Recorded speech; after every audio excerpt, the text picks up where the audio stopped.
Live. All right, thank you. Welcome back to House Judiciary. We're going to be doing a walkthrough on the review of the Senate proposal of amendment on H 230. And Eric's going to take us through the walkthrough. Yes, good afternoon, everybody. Eric Fitzpatrick with the Office of Legislative Counsel here to walk the committee through the Senate's proposed changes to 830, which is an act relating to implementing mechanisms to reduce suicide, or that was the title as it left this body. That's one of the changes. It's been a change in title. And so everyone does have the highlighted version, which shows what the exact language changes are. Great. So I'll walk you through them. I'll say first, though, that, and you'll especially see this when we get to section 2, the safe storage provision, that although there's a lot of highlighting there, the substantive changes are not many. It's more a change in organization than it is in substance. There are a couple of substantive changes for sure, but 90% of it is rewriting an organization, so it doesn't actually change the substance of it. So, but I'll get to that in a moment. You'll notice that there's a few changes to the findings in section 1. On section 5, that's really just an update of the data. That was data regarding how many Vermont homes have firearms present. And the previous finding as it left the House was a 2016 RAND Corporation study. And there was actually Vermont Department of Health 2023 data on that. So it just updated that. The actual number isn't that different. They said it wanted to use the more recent figure. One question on that? Yes. So it looks like whole sections are struck out, but it's not, it hasn't been renumbered. This particular document, that's true, but the final version is, Gotcha. This is just sort of a tool. Thank you. Yeah, exactly. Thank you for catching that.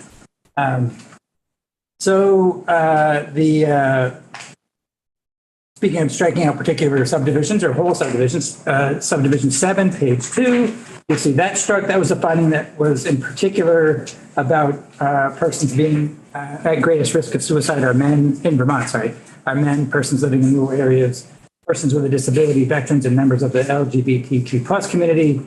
The Senate's perspective on that was that while that may be true, they didn't see that it was necessarily relevant to the underlying criminal provisions of the bill. So that's why they took that piece out. The last sentence of the next subdivision 8, you'll see, I think the Senate was concerned that the way that it has had, the fact that it asserted was that none of the respondents subject to an extreme restriction order are known to have died by suicide. They just thought that that wasn't certain to say are known to. Does that mean necessarily that they didn't, or they weren't sure about that, so decided that it was best to take it out. Subdivision 11, page 3, you'll see is a finding regarding straw purchasers. That is actually addressed in S4, or is being addressed in S4, the straw purchasing provision of that bill. So that's why it was believed that that was being addressed in a different bill and didn't need to be addressed here. Section 2, legislative purpose, page 4. That language was proposed by the Attorney General's office. You see the change on lines 3. Do you guys, are yours have line numbering? Yeah. Yeah, okay. So lines 3 and 4, that's a language change that was proposed by the Attorney General's office. I think their view, if I remember correctly, was that given that it's highly likely that provisions of this bill are going to be subject to litigation, that they felt that this language in the purpose made it more defensible when they're going to be defending the bill, or if they are defending the bill in court. So that's why they proposed that wording change. Line 2, Eric? Yes. Is that a typo where it says the purposes of this legislation are to prevent? Yeah, as I was mentioning, that's just because this is a document that shows changes. It's not the actual final bill. That stuff is corrected in the final version. So thanks for catching that. So the next section, section 3, is what was called secure firearm storage when it left this body. The title is now negligent firearm storage, and that is the same title.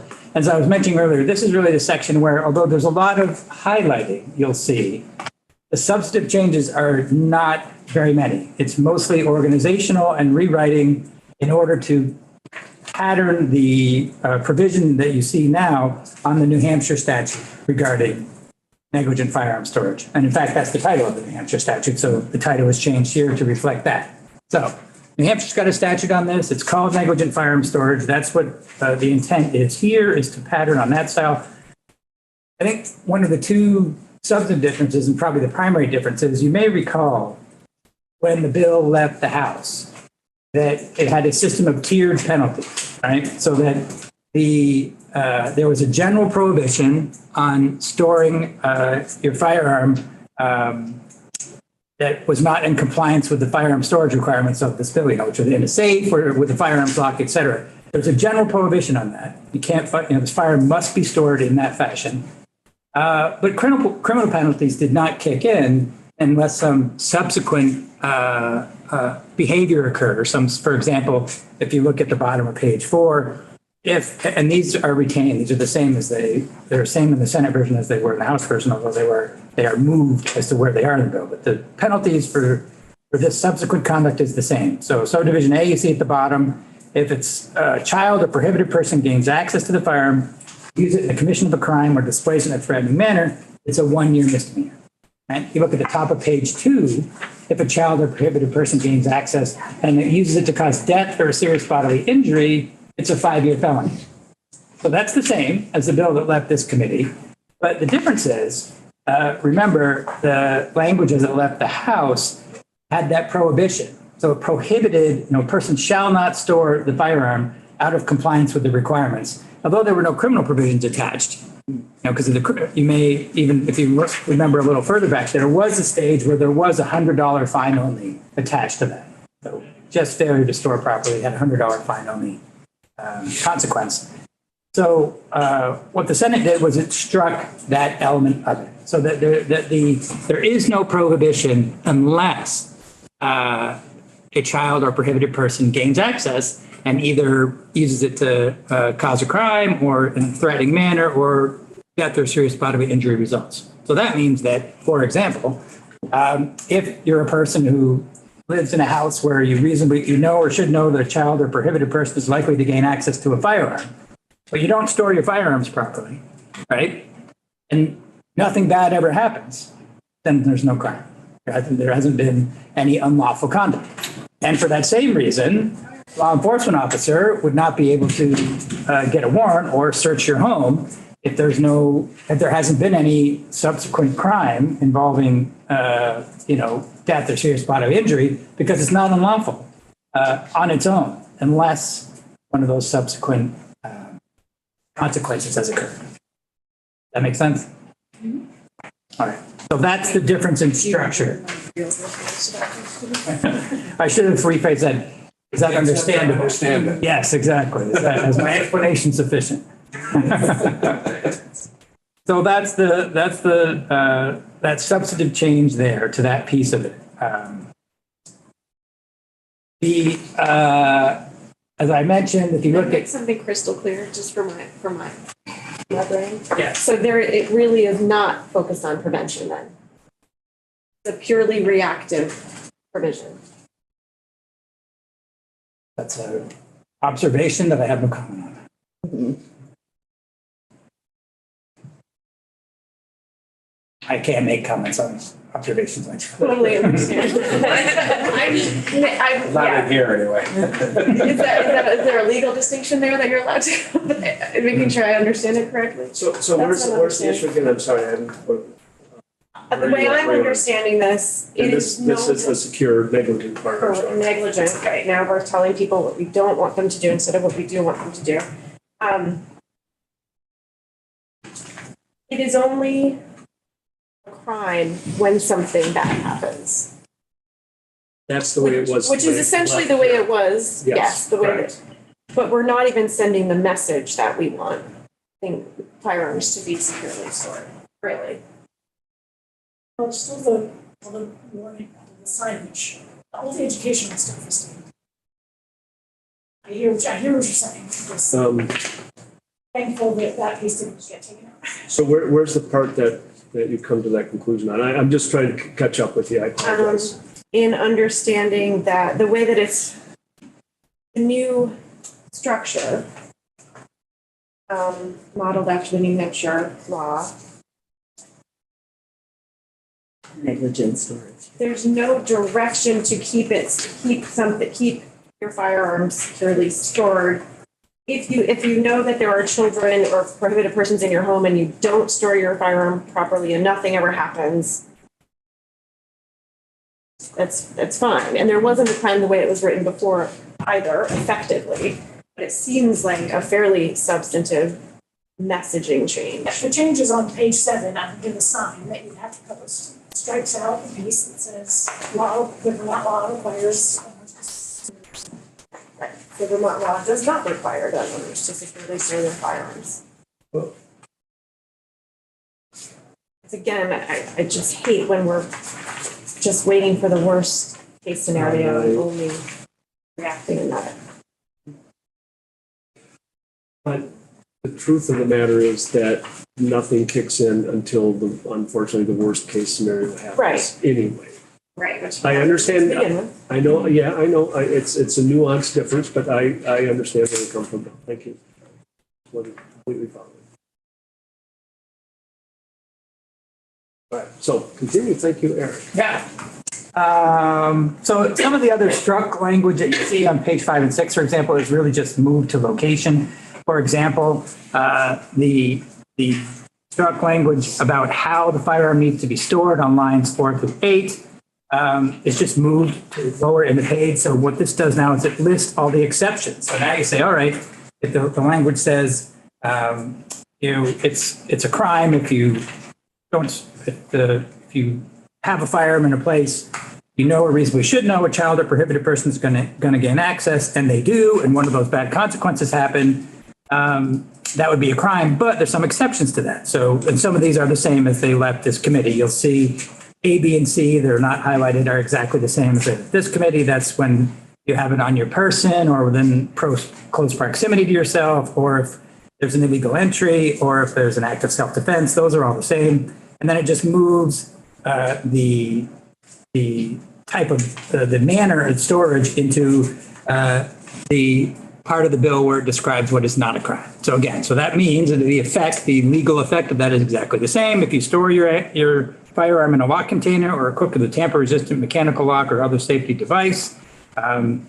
then the person cannot be charged with the crime, even if one of those bad consequences did happen.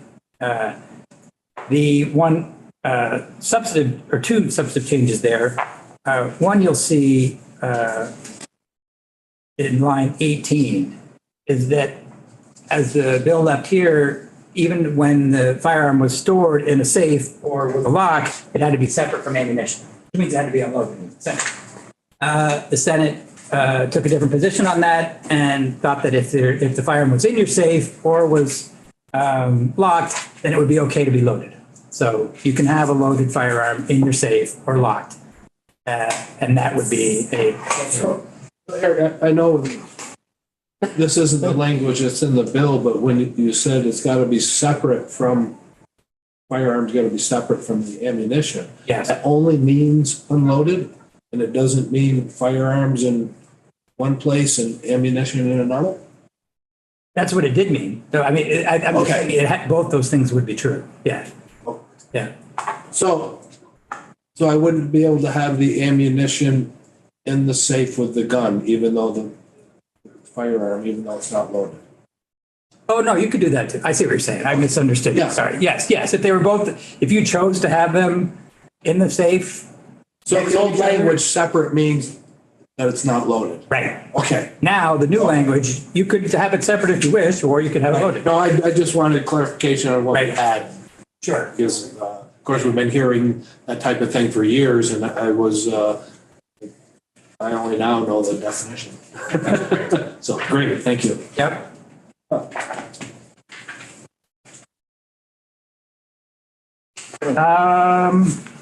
In the second. Wait, yeah, I was thinking, that would be.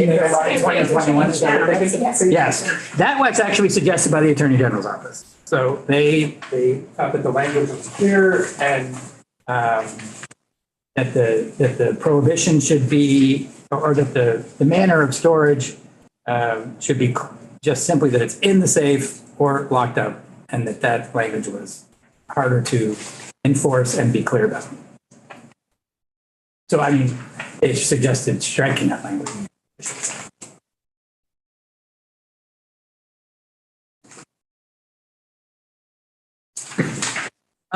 Moving on to page 6, you'll see that so the penalties, line B1 and 2, are the same as you saw them already. They were just moved to the front part of the bill.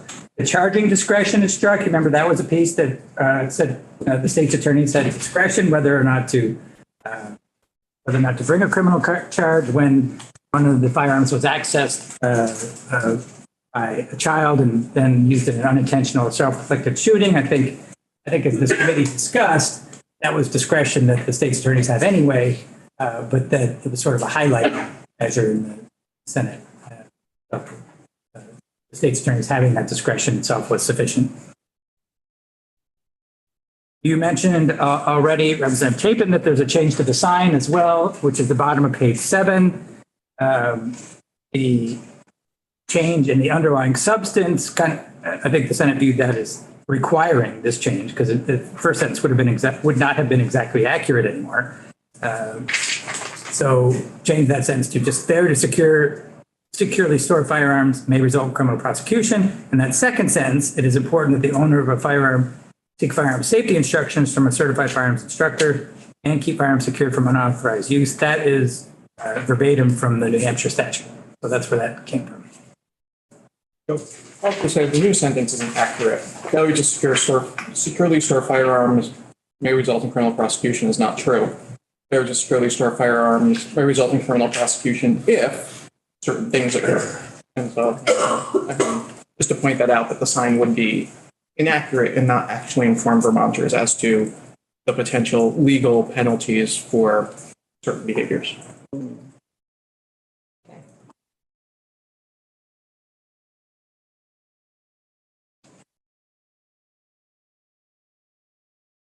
Further on this section or move to the next or?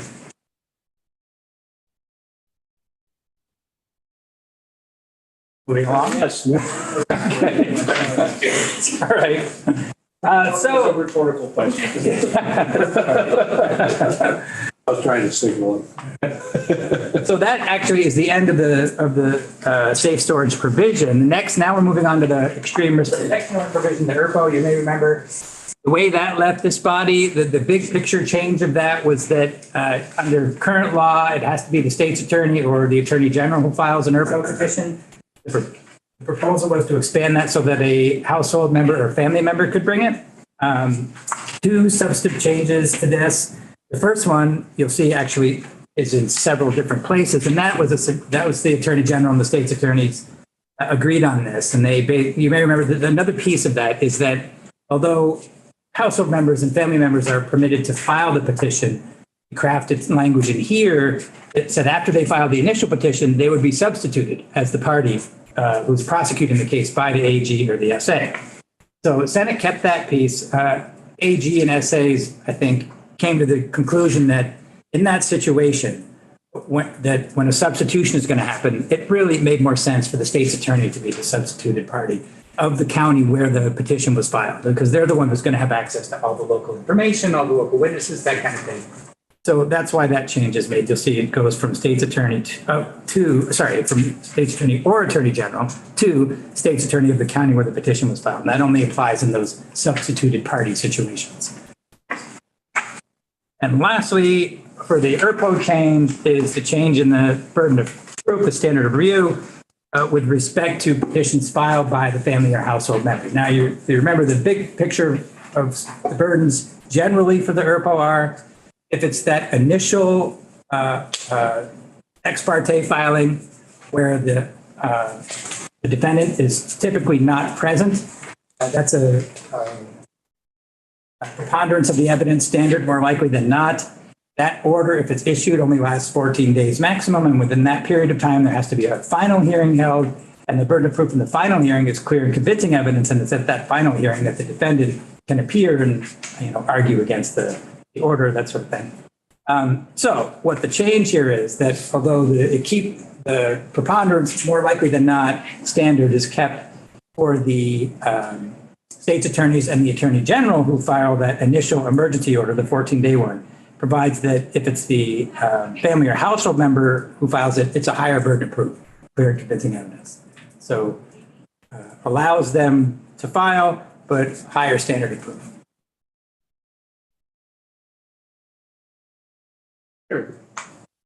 Was there any additional explanation of why that came to be? I just know for some of the other ones, you had some background for it. Yeah, no, I think there was. That one was one of the more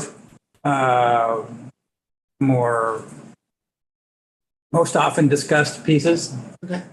So yeah, I think that the gist of it was that that in a situation where the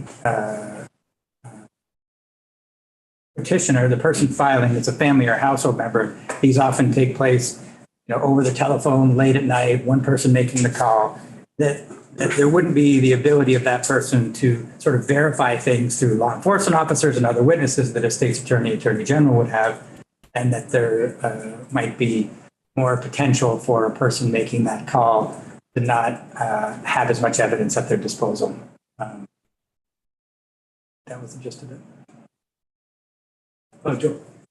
Do you explain, when you have a situation where the only evidence before a court is a signed affidavit Right. from one party, could you explain how that might be different from a clear and convincing standpoint versus a preponderance standpoint? Does that higher threshold make a difference because there's no alternative evidence being offered, right? So, it's just, this is what I say, and there's nothing that counterbalances that, as an ex parte order works that way, ex parte hearing works that way. And so I'm sort of wondering, does it make any difference when there's nothing offered in the alternative?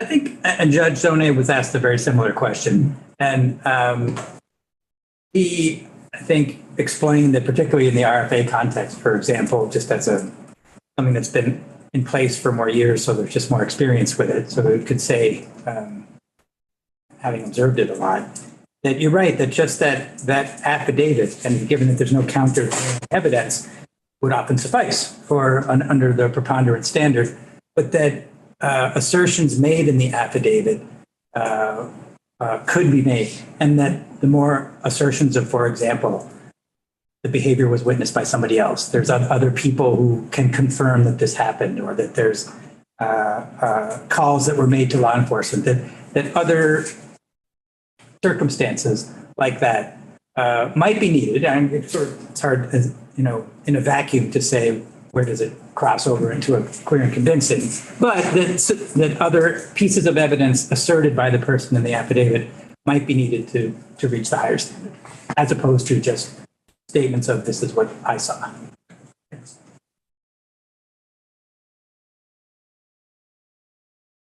I think you can move on. Alrighty. So last bit might well. So Yes, the last two things are severability provision, which is again, keeping in mind that seems likely that this legislation will be subject to legal challenge, constitutional challenge. Putting a severability provision in means that, if one section of the laws of the bill or the act is found unconstitutional or invalid for some reason, that it wouldn't affect other provisions. Technically, I think I mentioned this to the committee before, we don't technically need this because in Title I of the Green Books, we already have a general severability provision about all acts that are passed, but extra security. And lastly, a change in title. Remember, as it left here, I think it was an act relating to implementing, and there's a typo that is not in the actual bill. Mechanism should be plural. An act relating to implementing mechanisms to reduce suicide and community violence. So those last three words are added. and I will note importantly that Section 7 was not changed at all. Correct. Sorry. Yes, the waiting period was not changed. Any questions, Karen, and then Barbara?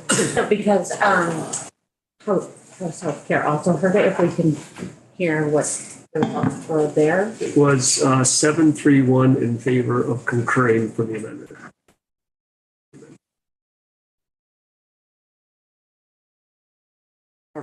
My question isn't for Eric, really. I'm All right, well, realizing. we can have, we can now. I love those kind of questions. We can now have some discussion and questions. So I can live with most of it, and I probably can live with all of it. However, even the NRA says that guns should not be stored loaded. So like, I'm just having a really hard time with the change of a locked loaded gun, especially since we know that sometimes kids know the combination. Like, I'm just worried we're greatly reducing some safety provisions yeah. So I don't get. Maybe certainly reducing safety provisions from what we passed over to the Senate, not from what exists right now, Right, which is right. nothing. So Yes, no, that's why I'm probably, but it's like, what was I could understand what brought that, like, was that, like, I assume that that's why, and this is your question for just to double check, that comports with what New Hampshire law is. That doesn't have to be separate from ammunition. Is that right? Correct. Yes. So I will just start out and just say that sadly, this is a refrain somewhat, that we have to take the bad with the good somewhat. But frankly, personally, I think that Section 7 is untouched, is a huge victory to have a strong waiting period. And it is also my inside knowledge, or maybe it's not so inside, that to get that out, the Senate had to make compromises for us to get this back with the waiting period. So if we don't concur, we jeopardize that. It's just the way that things work. I just want to kind of make that part clear.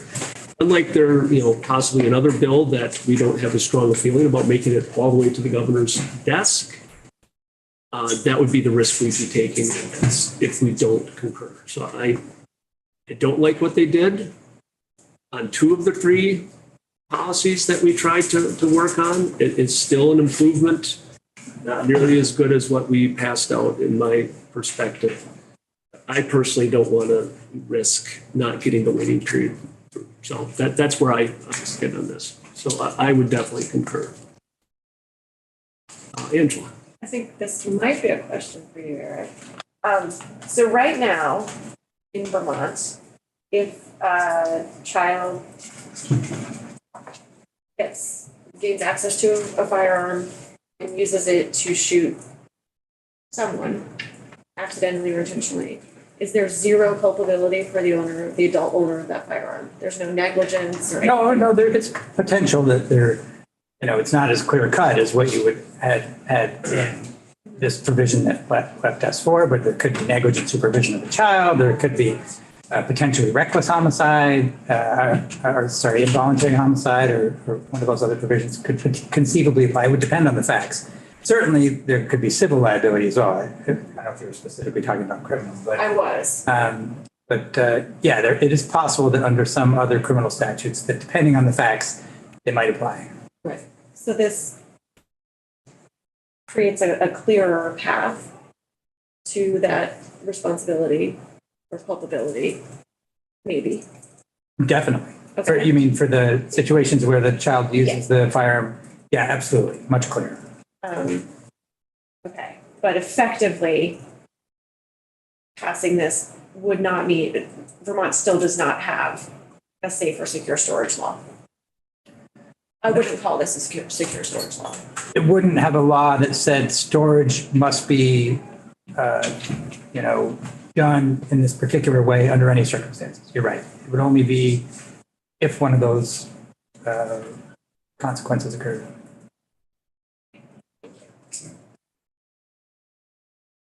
Other comments or input on where we are here?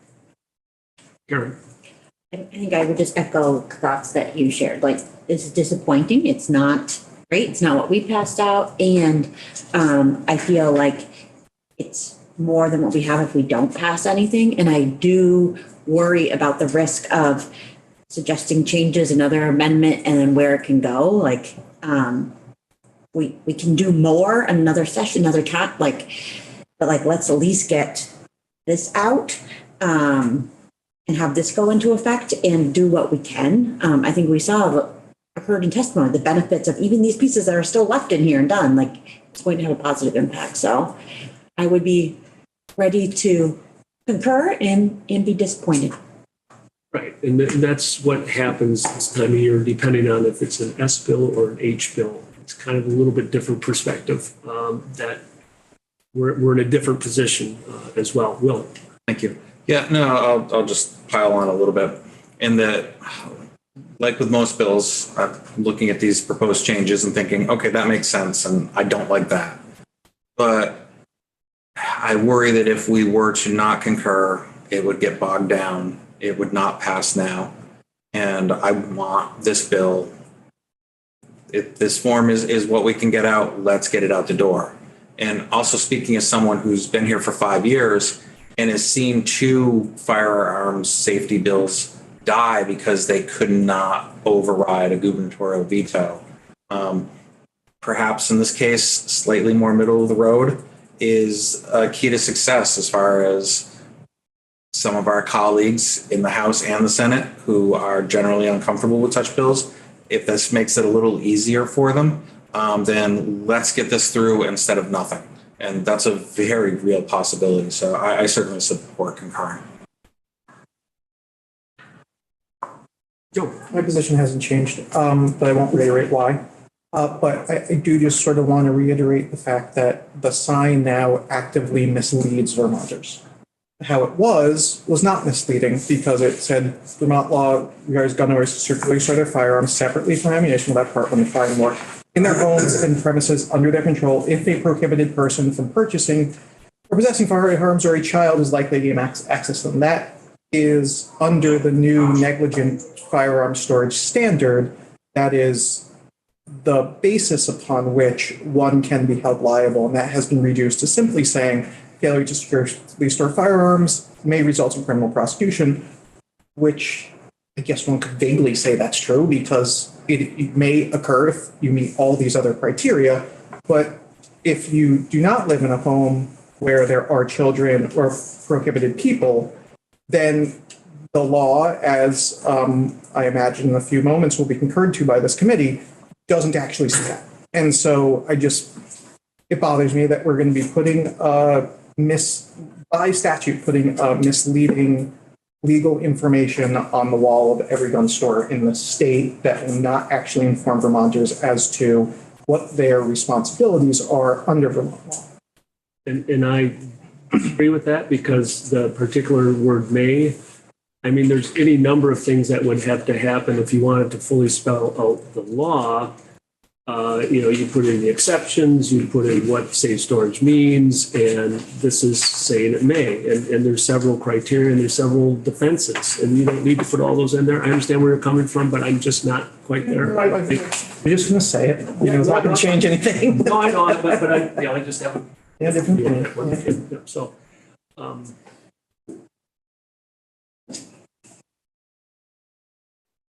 people willing to hold their nose and vote for this? Vote. Yes. How about that? I apologize, not necessarily this. All those in favor of concurring with the Senate proposal amendment, please raise your hands. You need me. 1, 2, 3, Yeah. 4,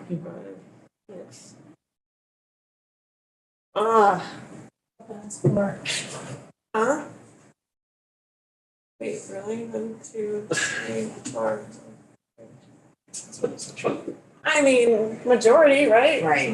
What do we So have? 6 hands up. 1, 2, 3, 4, 5, 6. And those against? All right, 5. All right, thank you. Making my job on the floor harder tomorrow, but that's all right. It is hard. Thank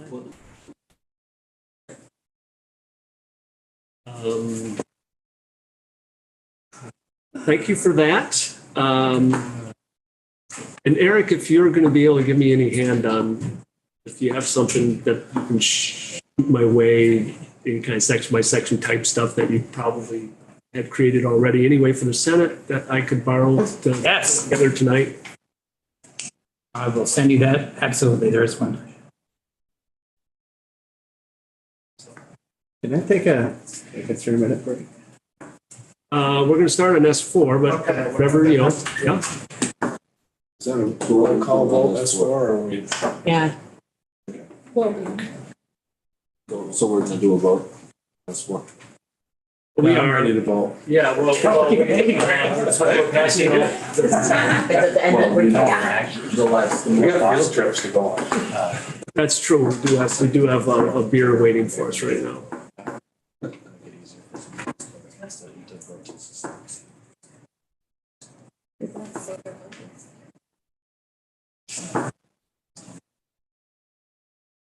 Hmm. 3.1 is the latest.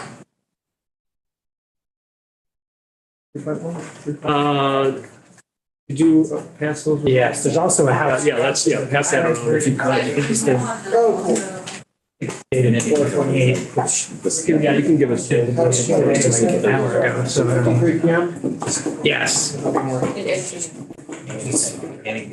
That is what it says, although it's inaccurate. It should be an hour ago. No, that's good under the Constitution. Angela and I can take turns voting no. No, I think, yeah. No, I don't either, but Better than the alternative. no, I know. Well, I'm not sure S4 is better than the alternative yet. No. The other one, the other one is, yeah. It's good they changed the name of state stores because that would be misleading. All right, so House changes. Yes, so we have a house changes again version you can look at. Everyone's, all right, what's the difference? I'm sorry, what I'm looking at. The 21-page one and the 19-page one is the 21. 21-page one is the highlight. Yes, The one we actually have to vote on is 3.0. exactly. Thank you. Clean one is edited and ready to go. So are you able to run through the new changes? Right, because I am out of the loop. So you may recall that one of the points of dispute between this body and the Senate had been, which offenses should be on the Big 12, whether the Big 12 should be expanded or not. And I think this committee had decided that many of the offenses that the Senate had added, and you see those at the bottom of page 2 and top of page 3, would instead be added to the Sentencing Commission study. Remember that, so that they would decide whether or not to add them. So one of the first provisions. Decide whether or not to recommend that. Yes, thank you, exactly. Yeah, and yes, they had no authority to do that. Right, yes. So one of the changes that you'll see is over on the page, bottom of page 3 and over on page 4. This has to do with a particular offense, and that offense is another one that's been discussed quite a bit in this committee. You'll see it's listed on page 2, line 17, carrying a firearm while committing a felony. Right, so that's an existing criminal offense, and the proposal from the Senate had been to add that to the Big 12. And this committee's thought had been, we're not so sure about that. Let's put it on the list of things that the Sentencing Commission can recommend, whether or not you add to the Big 12. So this new language, bottom of page 3 and page 4, takes a different path with that particular offense. And what the path that it takes is it says, all right, for that particular offense, and it's piggybacked onto an existing procedure, which you'll see in lines 11 to 17, the unchanged, unhighlighted section of that page, that's existing law. And that is basically saying, and you remember, I think that we've spoken about this in this committee, is that for a non-Big 12 felony, the state's attorney can file a motion, because ordinarily a non-Big 12 felony goes in the family division, right? That's non-Big 12. The Big 12, they start the criminal, non-Big 12 starts the family. State's attorney can make a motion to transfer it up to the criminal division, and there's a motion hearing, and there's a list of criteria that the court will have to consider, but they can, so you can for some of those felonies, and it's if it applies, if the child's 16, 17, or 18, right? That's on everyone has to be. One of these other felonies, state attorney can file that motion, court has a hearing and decides whether to do it. So this new provision says, well, for this one particular offense, this carrying a firearm while committing a felony, the family division shall have that hearing, right? It's not going to be subject to a motion by the state's attorney. Family division shall hold a hearing to determine whether jurisdiction should be transferred to the criminal division. And there's certain criteria have to be met. You look over on to page 4 now. So that's the offense that we just talked about, lines 1 and 2. It has to be carrying a firearm while committing a felony. Subdivision 2 has to be a particular felony. A felony that's a violation of selling or trafficking a regulated drug. Felony violation. So in other words, it has to be a greater amount than some other violations, because those are based on the amount of the drug. So it has to be a felony violation and not possession either, right? It has to be felony sale or felony trafficking. So one of those two types of offenses. And again, as I just said, child is 16, 17, or 18, that's subdivision 2. So in one of those, if those criteria are all met, you don't have to, the state attorney doesn't have to file a motion for this hearing. Family division has to have it. And then the rest just proceeds along the existing hearing that would take place if the state attorney filed a motion. So, everything else gets stayed briefly, go down onto page 4. Family division has to hold this hearing if it determines there's probable cause to believe the offense was committed. I'm over on the top of page 5. Findings the family division has to make, and then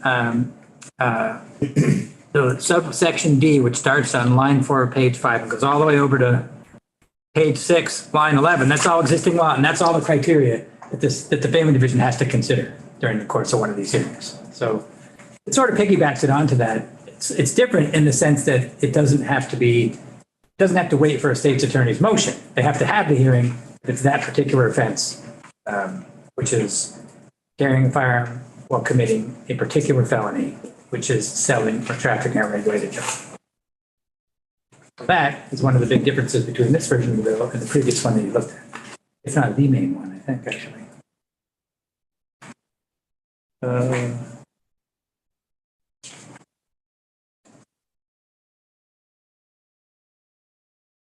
can't remember if we talked about, I think we did, this section. I'll pause there for a moment if there are questions. Section 2, bottom of page 7, over onto page 8. I think we talked about that. This was a violation of conditions of release provision. Remember, the idea is to try and keep provisions related to the same offense and violations of conditions of release for that same offense together in the same court. But this committee didn't like the idea of adding that to the Big 12, so this is another method of having that happen, just requiring that the violations of conditions case also be filed in the criminal division if that's where the case is already. Essentially, is the way it works. So this actually, I think of it, is new, somewhat new. I can't remember. This has gone back and forth several times. I can't remember what was in the previous version, but sections 3 and 4 retain the provisions allowing permitting unlawful activity to happen in a building or a dwelling. Now, the change here, a couple of changes. How does this change the Senate version? You see that the Senate version permitted recklessly. So in other words, it wasn't just that the property owner had to knowingly be aware that the criminal activity, whether it's drug sales, drug trafficking, or human trafficking was going on, they could be recklessly allowed them to go on. So this committee struck recklessly. And also you'll see the penalties, line 13, at least to page 9. The Senate version had it a 5-year felony, $15,000 fine. The proposal here is a 2-year misdemeanor with a $1,000 fine. This version says Yes. 5 instead Yeah. of 2, that maybe that's Maybe the edited version. Well, the strikeout version has 1,000. Where are you? Which page are you at? Page 9 of the yellow strikeout version. Line 13. Oh, right. It has 1,000 twice, but I assume that that's fixed with the. Yes. Oh, you're right. This one should be 2. So that's on line 13. Say 1,000. Right. Do you have that? Thank you very much. Yeah, it's not. Correct. Oh, wait. Yeah, it's 5 and it's supposed to be 2. Right. So current law is 2, right? Correct. Current law is 2. Right, okay. So that's a change. Nice catch to making the final clean version, which should be easy to do. Same thing for human trafficking. It is. I was just going to ask that exact question. All right. So that should be the 2-year misdemeanor and will be, but that is a change to the Senate version, which is the one that had the 5-year felony.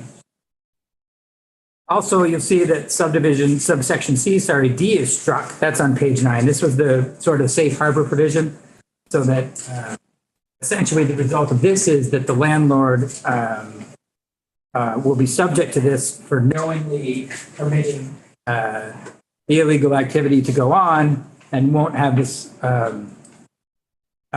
essentially ability to get out of the criminal charge by reporting to the police or filing an eviction proceeding.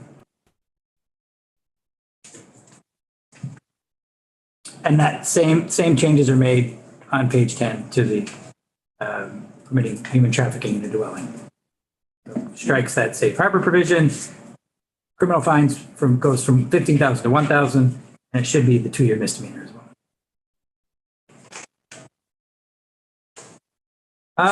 No other changes. The next several sections strike that language about certain offenses being considered a violent act for purposes of determining bail. So that's struck in a number of different places. Yeah. No changes there. Yeah. Thanks.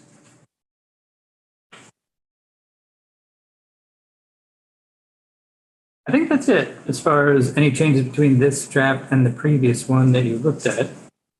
All right.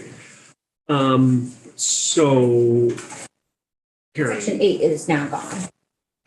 section 8, which So page is, 13. Or was that already crossed out? Like we did that? no, I don't think this is new. That's new. That's crossed out, right. I don't think version 2.1 had eliminated that. All right. So, So that one struck completely. That doesn't mean that the underlying provision of law is struck. Yeah. So that will still remain. right. There won't be any changes made to it. Right. Yes.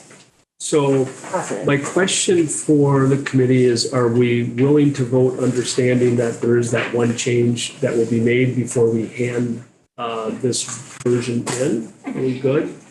Is that fine with that, Tom, as well? Is the Constitution, is it, It's fine to do that. We can vote It with is it. fine? Yes, we've done this in the past where we note that there's one change in that will. I can just, because I was clerk last year in my committee, and what I did was I just made a note on my piece of paper saying, with the edit of blah, blah, blah. there's too many changes, I like clean. That's Ken. Just- Like this is, just one thing. So before we vote as well, I just want to note that I noted this earlier, that I did get a response from Judge Zoney. I've forwarded it to Eric. It's not significant change, but it would kind of slow us down. And I really feel that we need to move this out so it can get to appropriations. Just looking at the calendar, looking at the timing. But His changes are in there. oh, you did? Yep. Somehow I missed. Yeah. Eric is that good. We're a little lucky on that one. So we're not going to make any other changes in this because there may be one last opportunity to do that because earlier Senator Sears was here. I kind of went over where we were.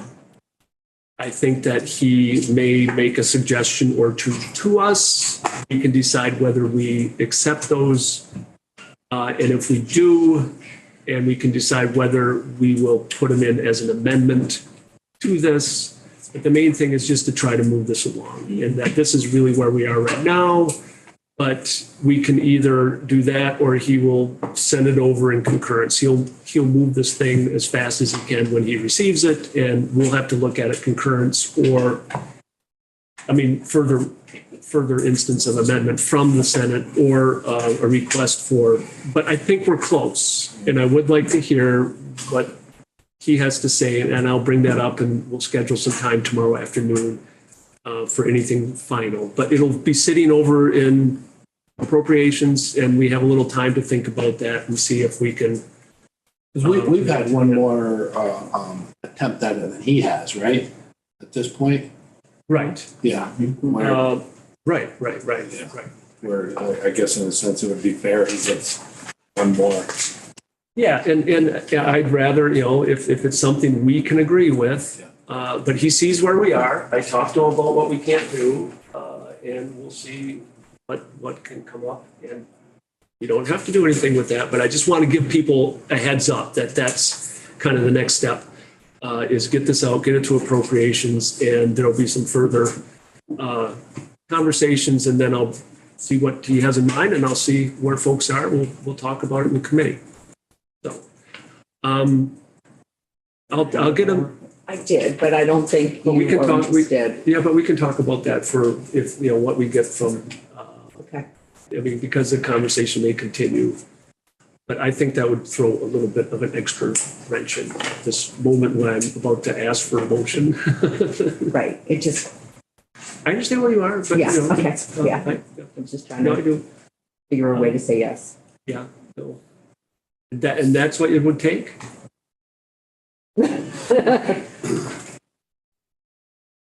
That's fine. That's fine. So I'll take a motion to approve draft number 3.1 with the two changes noted, which I will note on the record that on page, I'm looking at the clean version, page 8, line 16, it should be 2, not 5 years, and page 9, line 6, it should be 2, not 5 years.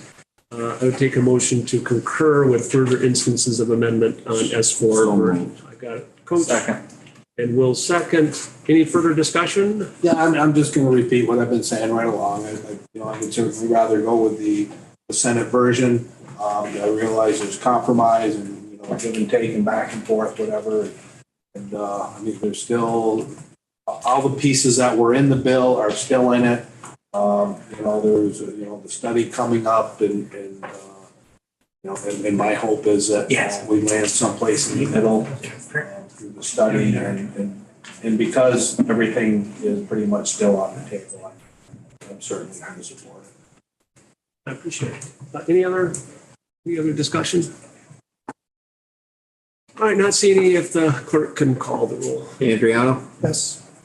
Arsenal, Yes. Chapin, Yes. Nolan, Yes.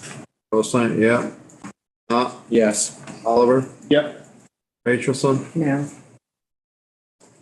Christie, Yes. Burdick, Yes.